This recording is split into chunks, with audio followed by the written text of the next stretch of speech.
actors need from devs, and I actually hate the word need. It's, you know, their resources that empower for anything. It's people, what people say hell yeah about. So I have got 3 amazing people with us. Me. Yeah. So Alex Wilton Regan. Alex.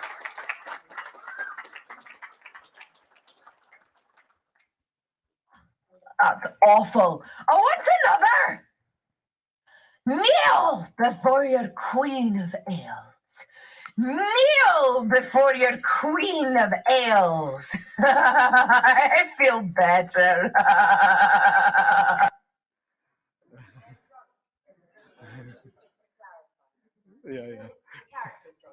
Yeah.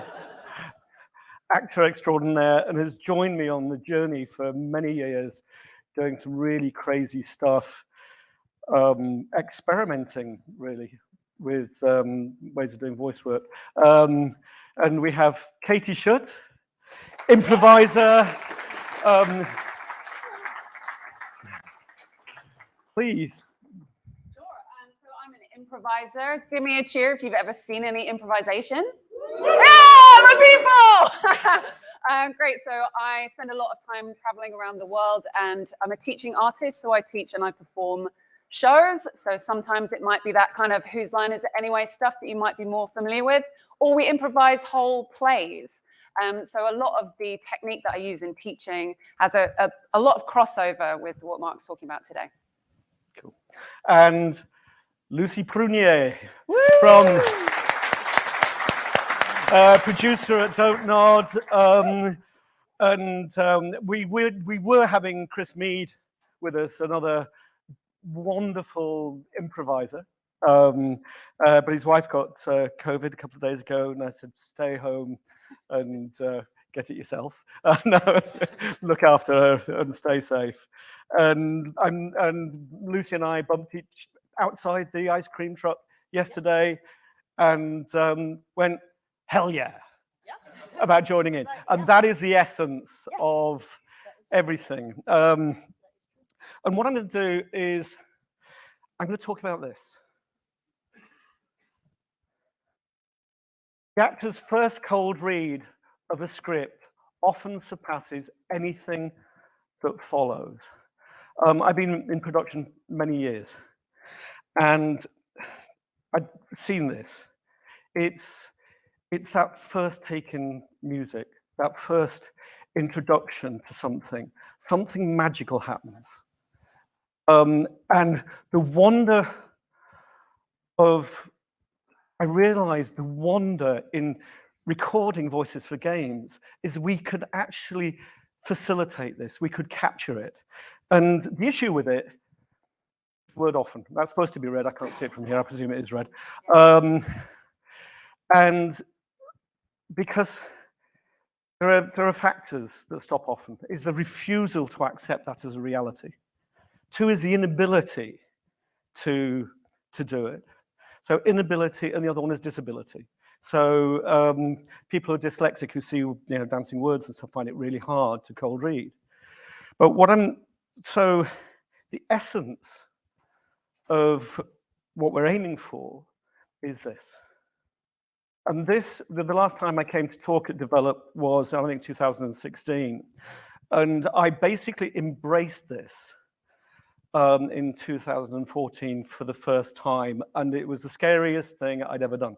Because I'm a traditionalist, I believe in this model. It's a production model. Timeline, left, right, that's your cost as well. And you're building towards a performance. So you're using rehearsal, giving people the script in advance, embedding them. It's a natural thing in all other media. And it's absolutely natural. It's what you're doing in mocap, performance capture, et cetera, et cetera. Or working ensemble. You want to embed the actor in the script. And that is a traditional model. It all comes out of the script. And the way we approached it was taking it out of the game. So embedding the character in the game and then letting them live the game. So it's a bit, so it's character first. And what I wanted to talk about is basically this, I think. No, this isn't it. So yeah, I decided to juggle the slides a bit. So, if you are, tied into performance capture, and any kind of screen work and working with actors and rehearsal and stuff, I utterly recommend this book. It is utterly brilliant. It's the most condensed book on directing. Every actor should read it. Every director should read it. Every writer should read it. Every dev who's working with, and I'm saying should, and I hate should. I just think it's something to embrace. There's so much wisdom in there. Go away, ingest that, because it is so full of the glorious stuff of filmmaking. And she's, worked at the top end and coached some of the greatest directors in the world. And it is just a fantastic book. Go buy, read. But if you are looking at doing voice work, stay. If you're not doing voice work, you can't facilitate the moment. You can actually leave because this is something very, very peculiar. And this is, it is one take on doing voice work. This is a journey that I've been on. And so, and it's about this capturing the first moment. Yeah. And I think anybody who's been in a recording studio recording an actor, and you go, ugh, and a lot of game devs, they're making that, the script's not going to be ready, we can't give it to you. And you feel a kind of sense of guilt about not being able to give the actor what the actor needs, the script in advance. And, but if they're embedded in the character, you give them the script, and sometimes you give an actor a script in the booth, and this is something I recognized for years and years and years and didn't act on. Their first read is just nails it. And then it just goes downhill. And this is this. And what this is about is this model. And one of the things that happened, I'm going to go straight into this. It was in the early noughties, I had an actor come in for a casting audition, and he was a brilliant actor. I'd seen him on film and stage, and I wanted to work with him and see what he was like. Brought him into an audition, did some work, gave him a script, and he was terrible. And I went, "You're a good actor." He went, "Yeah." And I went, "I really like you." He said, "Fancy whiskey." I wanted to understand why I wasn't seeing that life. So we went upstairs and he talked about his process and all the stuff he does on film and on theatre and all that preparation and devising and all that kind of stuff. And then he left and went away. Then his agent called me and came and said he'd like to come back. And he came back and he just was bam, on fire. And I went, "Whiskey, what the fuck happened?" So we sat down and he said, "I remember doing improv at drama school.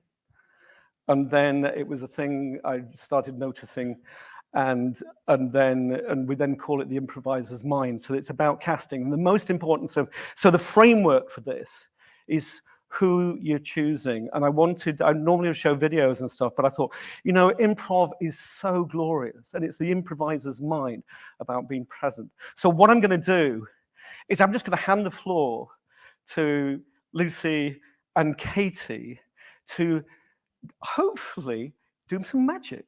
No pressure there. Yeah, no pressure. Amazing. Cool. So we're just going to improvise a short scene for you. We haven't prepared anything. We don't know what characters we'll play or what the dialogue might be. But it would be great. In a second, I'm going to ask you to all shout out like just single words, anything. We'll pick one that excites us. Mm-hmm. Yeah. And what you see will be seen once. And once only here, yeah. Except if it's recorded. Oh yeah, amazing. Yeah, so shout out some words. Hats, love it. Hats. Squid, love them. Ice cream. Heat. Cactus. On point. Cactus. All right. Do you love any of those? I love all of them. I love all of them. All right. Should we do hat? I like hat. Okay, great. Hat is good. Thank you.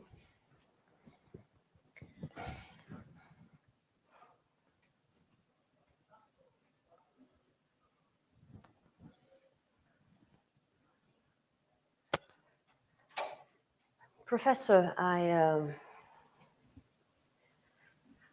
so sorry, but I need an extension on my essay. Again? Yes. It's been years, Lucille. It's been 3 years of extensions. It has. It's just, you see, I just, you know how my grandmother died 3 years ago? 3 times, as I seem to recall, yes? Well, I have, 3 grandmothers, because one of my granddads actually remarried. In which case, I am sorry for my insensitivity. What bad luck.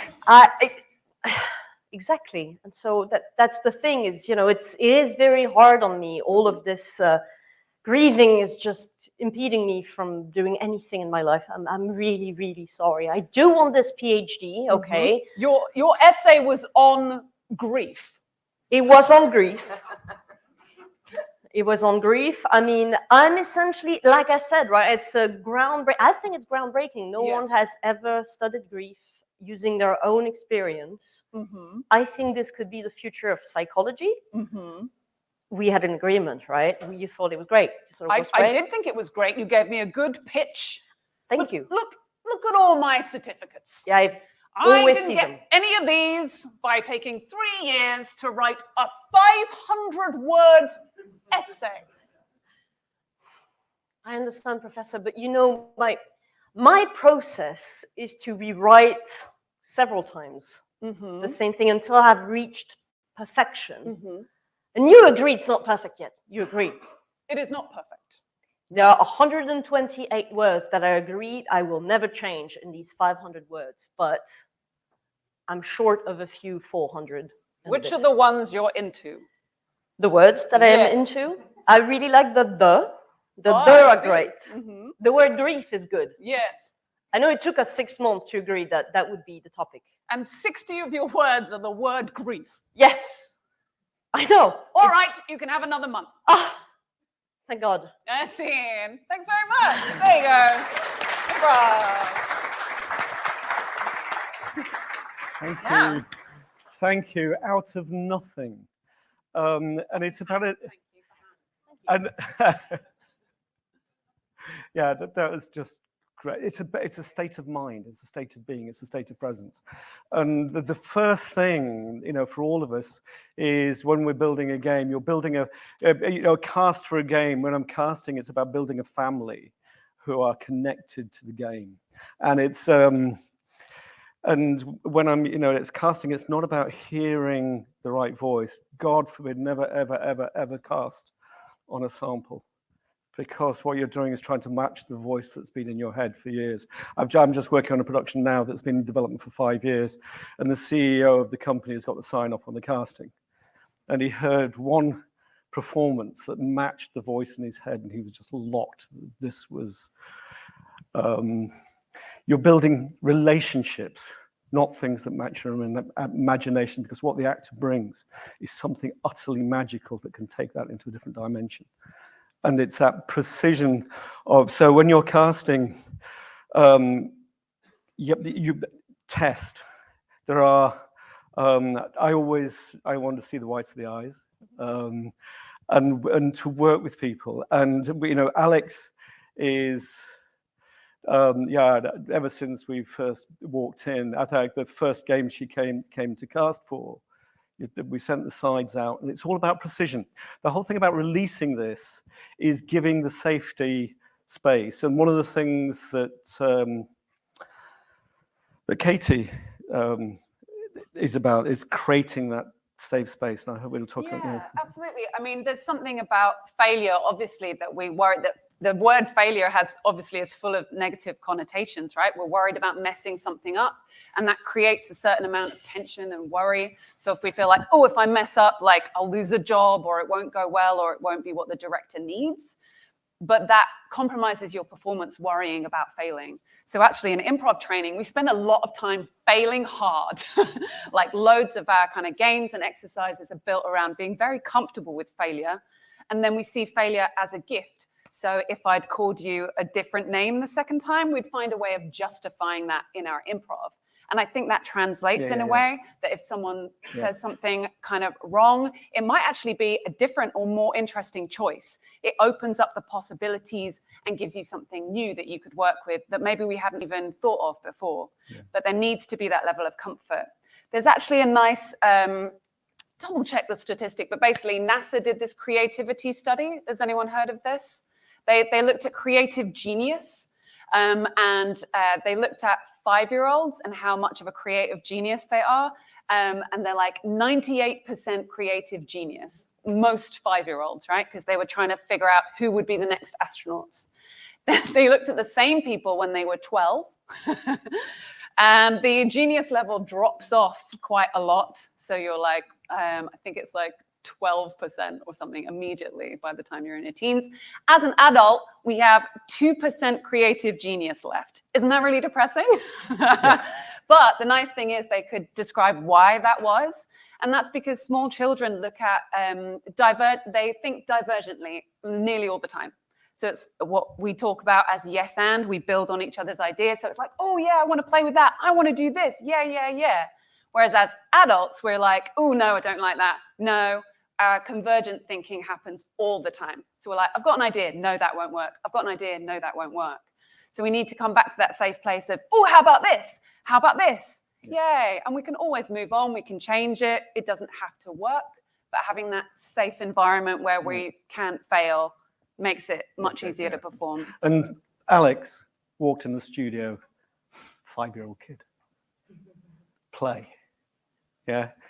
But it was intelligent play, and it's that coming in. So you give the casting signs are very important because it's about precision of describing the character, and then giving them hopefully lines that are really contextually tight. But Alex walked in for the first casting. She'd seen the sides and she made a choice, and she just came in, hey, bang, and it was just like, okay, what about going this way? And she was like, oh yeah, wham. And it was like, fuck yeah. I've got somebody who can play, and they're bringing something that is fully realized and alive, and you want somebody with the talent to do that. So what we're looking at, and this is, that was just the introduction to them. But it was, and it's about embedding into the character. It says self and another's down here. So we'll probably move to the side of it, but I don't know if we can. Because a lot of the slides are at the bottom. And so it's about embedding, when the actor makes a firm choice. I don't know what the next slide is. It's this one, good. So this is exactly this. I've started analyzing this stuff. When I first trusted that first cold read, I've been really scared about it ever since, because it just doesn't make that logical sense, but it just is magical. And every day in the studio, the hairs go up on the back of my neck, and there's like, fuck yeah. and actors are coming in and living the moment. And it's like when you're in the script and living it, there's that, but when you make a firm choice, you're engaged, you're locked in the character. And we started doing EEG, and it's just the data that we're going to be building. We've just got this the equipment set up in the studio, is extraordinary and really, really surprising. So if somebody is embedded in the character, making a really firm choice, they're engaged, and whatever happens, they're moving with it. And if they're not quite sure, their level of engagement is lower, or that could be a ready state as well. So that could be ready to bounce off. So there's that kind of nervous energy, but you can actually see where it's going on. But this stuff is where magic happens. And I could spend a full day talking about the data, because it is just so extraordinary and so counterintuitive in many ways. But this about being embodied in the character. So I wanted to share this game. It was a tiny little indie game I saw out at Reboot, and it was some students, and they said, oh, we would like some voices for these guys. And I went, fuck yeah. Because it's just like, what? So left of field. And it's just a casting challenge, all those things about bringing characters to life. And it's a really good example, because the guys recorded some of the sessions and then did a little video. And I'm just going to play that. Watch the actors. They are locked into the character. You can see that presence. They are the character, even though they're these. I'm just going to play it just as a reference. I think. Do you think I'm suspicious? You have a way with words, sweetheart. Did you ever want to be a cop? Do you know how boring life is here without your stupid, reckless shit? There's only one I fear, and that's myself, Mr. Detective. Never fall in love with that woman. Sonny, shut the fuck up. It's New Year's Eve, after all, and I didn't even do anything wrong. That's exactly what I was thinking. You see, what the hell could have happened here? Of course I have. A burning ship. Then two cocks suddenly learned to fly. And even swim, by gad. Oh, what a time to be alive, eh? In the moment, connected, alive, and vibrant, you see that. It's what you want. And when you're in the studio and you see that happening, it is utterly, fuck yeah. And yeah, so the fundamental framework for bringing people into that space, and all of those actors never saw the script before walking into the studio, but they knew who they were. And that is the groundwork of actually that grounding. Once you know you're in that space of that character, it's called finding the spine or the through line of the character, who that person is, irrespective of what's going to happen in the story. There'll be that element of the person that is true to them. So they know who they are. And then it's about what your objective is, the environment you're in. These things are massively important because the performance outside of the context of the game is outside of the context of the game. Connect to the game. You know, the great thing about doing a performance capture is that you're building a stage, you're building that physicality. The great thing about doing voice work, what we recommend with devs, is all your assets, please. Yeah, cast really early, because what the actors bring, that magic, hits into the unification of the team. They're part of your family. They're loving your work, and you become locked in with them. But it's where they are, the environment, of course. There's also sound design, music, and then you're talking about the voice of the other actors. Why does someone send me a bodyguard who won't shoot? It's just, and I don't want to go in and show all the details of that in stuff, because you've seen, somebody doing something live. But this is, if you have this experience, in the studio, you know the contextual thing. As a production, you know how it's going to fit in the game, and the actor is in the game. You don't have to explain anything. Yeah, use more than 3 words of communicating the actor. When they're in flow, they're out of flow. And what you want, somebody is living and flowing in the game. So it's absolutely the framework for actually that first cold read magic, which is extraordinary, is structure and precision. So every actor then coming into a scene will know where they are, who else is in the scene, what their objective is, their obstacles, etc., etc. But so they're ready, they're outside of the door, they walk in and it all breaks loose. Yeah. So that is the essence of it. And I think I'm going to, I'm just going to close that. And I'm just going to go another video. We're working on Dark Tide currently, which is a Warhammer thing. And the whole thing about being embedded and embodied and safe is that thing about the energized, entering into the game itself and living it, and you hear that. If an actor is stuck in front of a microphone, they're stuck in front of a microphone. To portray physicality when you have to be a foot away from the microphone for sonic reasons, it kills performance. But what we're doing is we're attaching the mics to their heads. We've done it since we started, and this is just one from Dark Tide. I just got my mobile phone out, and just to show it, embedded with the sound, and just moving with stuff. So. Chaos Ogre! Chaos Ogre! Chaos Ogre! Target that Chaos Ogre! Chaos Ogre goes in first! Barks. Just barks. Yeah. but living it. You get that energy, you get that connection, you get that stuff. The gun's real, yeah? Fuck toys. You want to get the weight of it. You know, if actors are using guns in games, it's good to get them to go and fire them. Talk to military people. You know, you've got a number of rounds in a gun. And every round you spend, you're becoming greater, your vulnerability is increasing. And those things are lived and are connected with. So it's immerse, time-wise. There isn't one of those crazy clocks in here, is there? So we've got a bit of time, so which is great, because I want to really open the floor to these guys.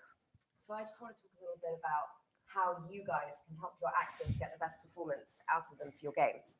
So in my experience, there are sort of 3 types of actors that you're going to be working with. One is the seasoned pro, like me. They've got 15 years experience. They're going to step into the booth.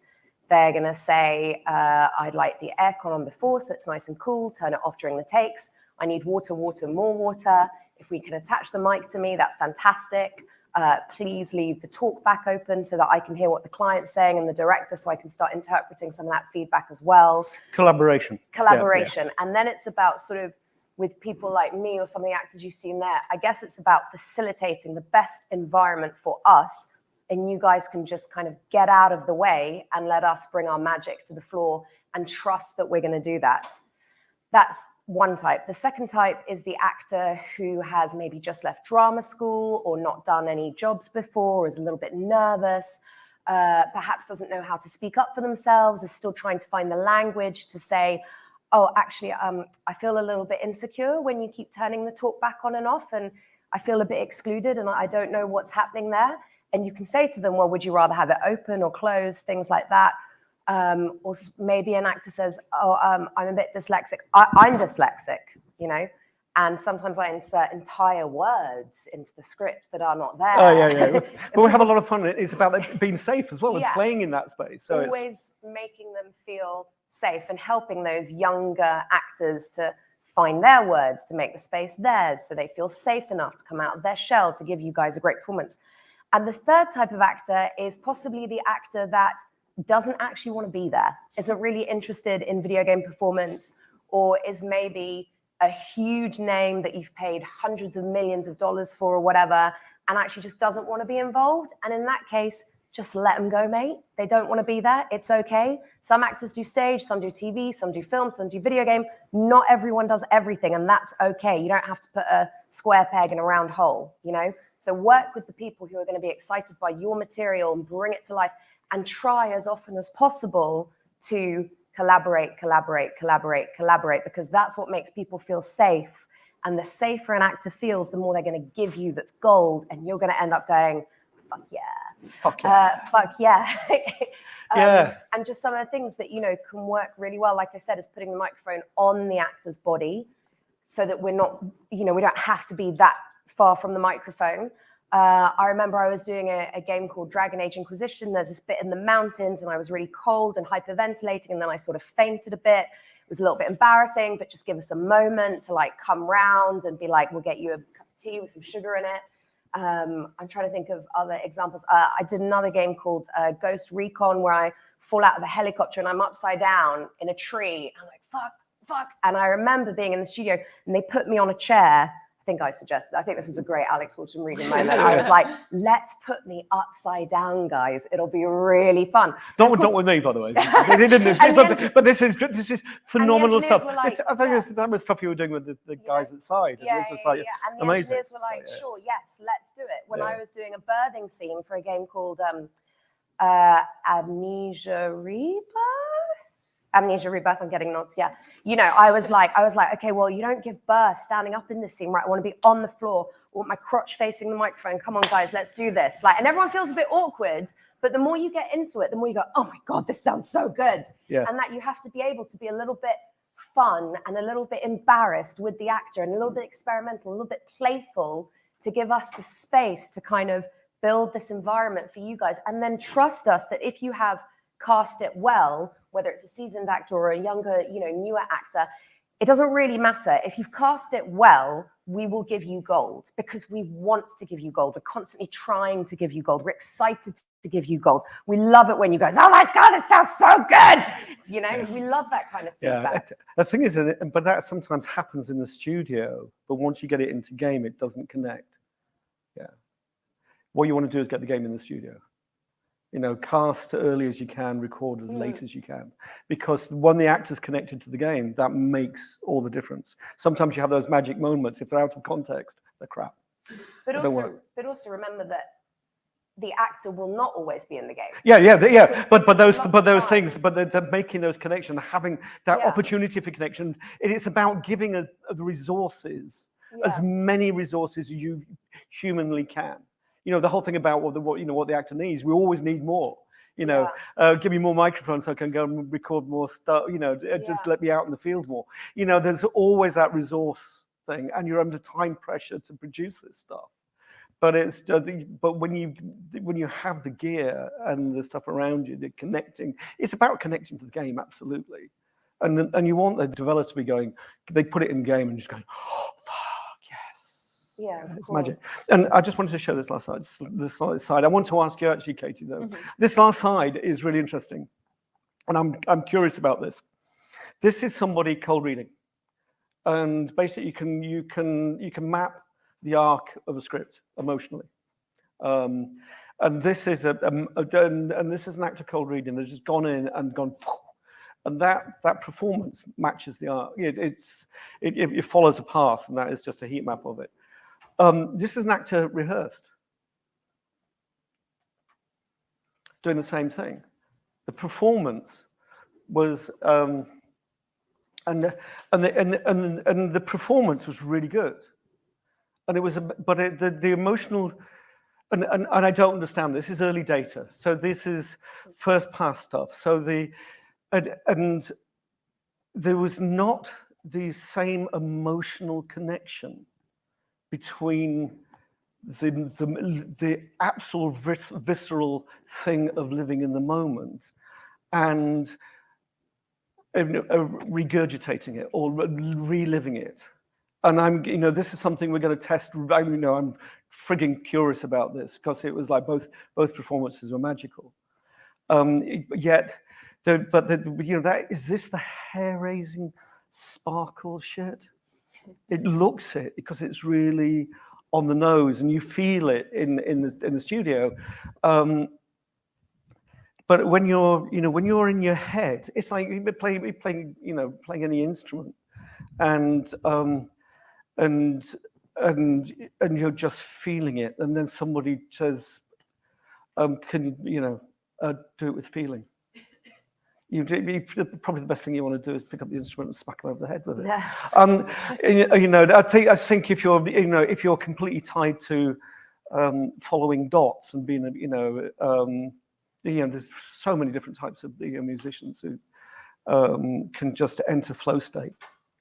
And just with it, and when somebody says to play with feeling, they just titter and just carry on playing with utter feeling, But there's those things that block, and I think when we, you think about any situation, when dramatically we think about, say, if say Lucy came over here and just stabbed me, I would probably be very silent, and in the aftermath I would scream, And that would be an immediate reaction, because our whole body goes into survival mode. It doesn't go about dramatizing it. It goes about containing it. I have been stabbed, so I kind of know the experience. However, but when you're dramatizing it, you think about the emotional stuff. You think, if somebody threatens you with a knife, you feel the emotion. But if you're stabbed without warning, there is no emotion. It's about survival. And that difference I think, is the difference between this and this. I am not sure, because this is an exploration of wonderfulness. I think this is the rabbit hole you guys have really taken me down over the years. I've been producing dialogue for games and directing actors. It is the most glorious fun shit. But I think one of the things that Mark in particular is really good at as a director is saying, yes, let's try that. Yeah. So, for example, the stabbing thing is a really good example. If the client goes, well, I want a huge scream, and my brain's going, yeah, but I don't know if there would be a huge scream because she's just watched like her husband and her child die, so she's actually feeling really sad about that. the class go, I want a big scream, I want a scream. And I'll go, can we try thing? And Mark will go, yep, we're going to try that. And that's also the importance of having a director on your game, is being the in-between between client and actor a lot of the time. Because it's about saying, yes, let's try that. You can always cut it if it doesn't work, but try it. You might get gold. You never know. Yeah, but it's also the difference between drama and life. You know, there's lots of things we use in theatre and in the use of music to set emotional beds and things that are not real. You know, all those punch noises in fights. You know, it's just fights don't sound like that. You know, it's all the sound design stuff, which is, but that is about emotional engagement. You know, and you know, we know that sight always overrides what we hear. What we see always overrides what we hear. You know the McGurk effect. The McGurk? Yeah, look on. Hey? No, it's visual. Your visual is so fast. We pick up. So if we hear something, then see. Even and what we see will be what we hear is overridden by what we see. But they work together. So when you're actually producing sound stuff in film, if you tie audio to a visual event, you hear that audio again, that visual event will be triggered. So that, you know, using repetition to do psychological stuff with sound. But it is, the McGurk effect is actually, the eye is so fast. And one of the things we're researching is the visual relationship in the studio about how images are given to the actor, so to bring them into the moment, and whether we can use other stuff. We recognize that we can recognize images and which will emotionally impact us, that are flashed to us within, you know, we talk about subliminal stuff. Our brain is utterly subliminal. What we see is incredible, and we need to learn to see what is incredible.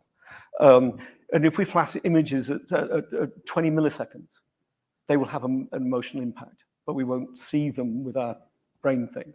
But our brain, you know, we take it on in our 100 trillion transactions per second that we're doing as a fucking human being. We are insanely beautiful and wonderful. And I love this part that I do. But I wanted to ask you, Katie, again about, because this is one of the I think the key things I've experienced. I've done the training with Hoopla, who you run with Steve Rowe, who set up Hoopla, because I wanted to get inside the whole improv thing. And I've started, you know, performing it and doing it, and I'm going to do loads of stuff. And I think it'll take years to be great, but I just fucking love it. But one of the things I'm really amazed at is how Katie and the other teachers take somebody within 32 hours from no experience, and these people can be locked, they can be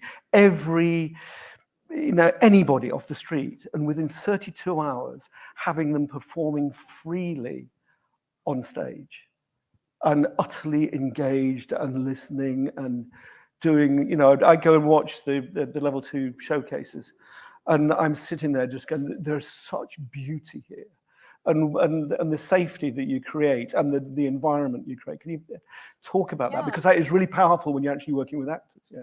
And it actually goes back to what you two were discussing of like, can we just try that? Yeah, let's just try it. And that's in improv, for those of you who whooped when we mentioned improv, yes and is a big principle of improv.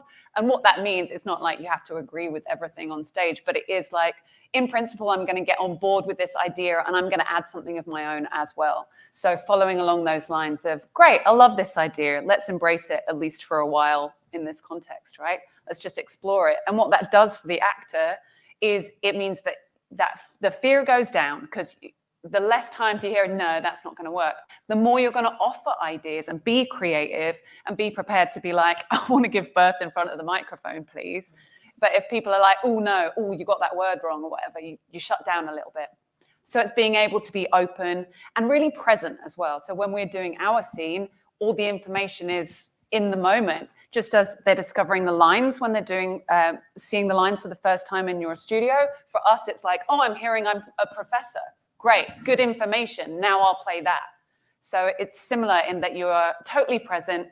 And as you were saying, in real life, it is people's genuine reactions to what's happening in the moment that is interesting, because you're discovering it at the same time as them. And why we do improv, because you get to see it at exactly the same time we do. It's a genuine discovery. And I think that's what you want to find in your voice work, right? You want to have it to be as genuine as possible and to create the environment where you do that. And you were talking about visuals, and actually for us, even though we don't have a set or costumes, we can point them out. So just me being like, all my certificates on the wall, or you know, how we mime things gives us visual information for each other. So we're building out a picture of what we're imagining. So the fact that you can show people, you know, the actual visual environment and give them a context, what we call in improv, who, what, and where, which is you use the same basically, don't you? Yeah. So that is, I have all the information to suspend my disbelief and be present in that world. So it's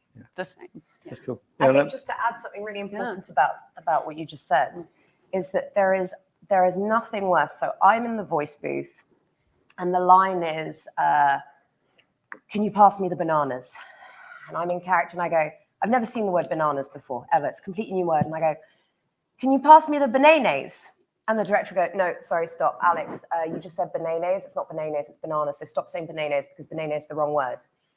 Now what's happened is my brain has just heard bananas 5 times. So I'm going, okay, cool. He wants me to say bananas again. He liked that. That was right. So I go, can you pass me the bananas? No, I just told you keep saying bananas. It's not the word bananas, it's the word banana.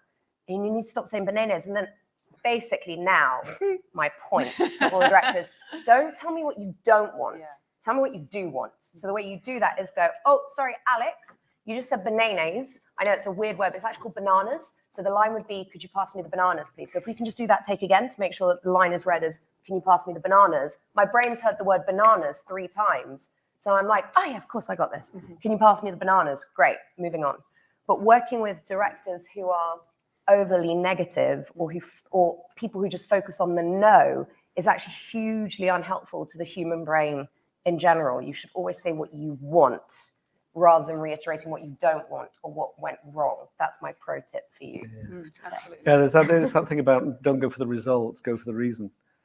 You know, the words, it's not how you say them, it's what you want. Well, sometimes it is because you can't say bananas. Yeah, you can say bananas. Oh, but you can own bananas. If that is, you can actually embed that. You can make that a thing. If that is a, you know, it'd be great to have somebody in the script who just can't say bananas and just says bananas. You know, just takes it into a random reality of truth. Yeah, it's the end. It's time to bugger off now. Fantastic. Thank you so much. Thank you. And I want to say especially for Lucy for just saying hell yeah outside and just jumping in and doing this without knowing what the fuck. That was just brilliant. So thank you very, very much. Thank you, guys.